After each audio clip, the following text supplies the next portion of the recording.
2020 সালের গালওয়ান উপত্যকার সংঘর্ষের পর 5 বছর ধরে উত্তেজনার মধ্যে থাকা ভারত চীন সীমান্তে এক নতুন আশার আলো দেখা দিয়েছে। জাতীয় নিরাপত্তা উপদেষ্টা অজিত ডোভাল এবং চীনা পররাষ্ট্রমন্ত্রী ওয়াং ইয়ের মধ্যে সাম্প্রতিক বৈঠকে এলএসি পরিস্থিতিতে এক গুরুত্বপূর্ণ মোড় নিয়ে এসেছে। আসুন জেনে নিই এই ঐতিহাসিক বৈঠকের বিস্তারিত। National security adviser Ajit Doval সম্প্রতি জানিয়েছেন যে ভারত চীন সম্পর্কের ক্ষেত্রে উন্নতি ঘটেছে এবং এলএসি বরাবর শান্ত নিস্তব্ধতা বজায় রয়েছে। পূর্ব লাদাখের প্রধান ঘর্ষণকারী এলাকাগুলি থেকে উভয় দেশের সৈন্যরা সরে গেছে। এটি 2020 সালের পর প্রথমবার এমন ইতিবাচক পরিবর্তন যা দুই দেশের মধ্যে স্থিতিশীলতা ফিরিয়ে আনার ইঙ্গিত দেয়।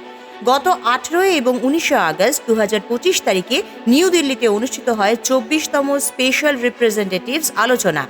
এই বৈঠকে অংশগ্রহণ করেন ভারতের এনএসএ অজিত ডোভাল এবং চীনা পররাষ্ট্রমন্ত্রী ওয়াং ইয়ে।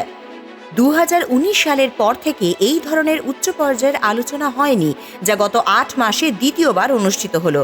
বৈঠকে দুই পক্ষই পারস্পরিক বিশ্বাস বৃদ্ধি এবং এলএসি বরাবর শান্তি বজায় রাখার প্রয়োজনীয়তার উপরে জোর দেয়।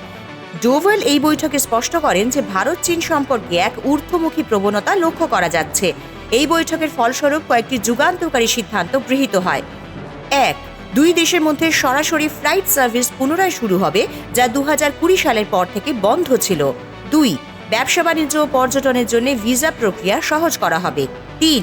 এলএসি অঞ্চলে ঐতিহ্যবাহী সীমান্ত বাণিজ্য পুনরায় শুরুর উদ্যোগ নেওয়া হবে। 4. হিন্দু তীর্থযাত্রীদের জন্য কৈলাস মানস সরোবরের যাত্রা পুনরায় চালু করা হবে। প্রধানমন্ত্রী মোদি এবং চীনা রাষ্ট্রপতি শি জিনপিং এর মধ্যে 2024 সালের অক্টোবরে কাজানে অনুষ্ঠিত বৈঠকের সিদ্ধান্ত অনুযায়ী এই সকল উদ্যোগ নেওয়া হয়েছে।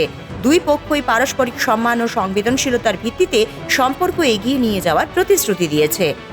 ডোভাল ওয়াং ইয়ের এই বৈঠক ভারত চীন সম্পর্কের ইতিহাসে এক মাইল ফলক। এলএসি পরিস্থিতির উন্নতি এবং দ্বিপাক্ষিক সম্পর্ক স্বাভাবিকীকরণের দিকে এটি একটি গুরুত্বপূর্ণ পদক্ষেপ।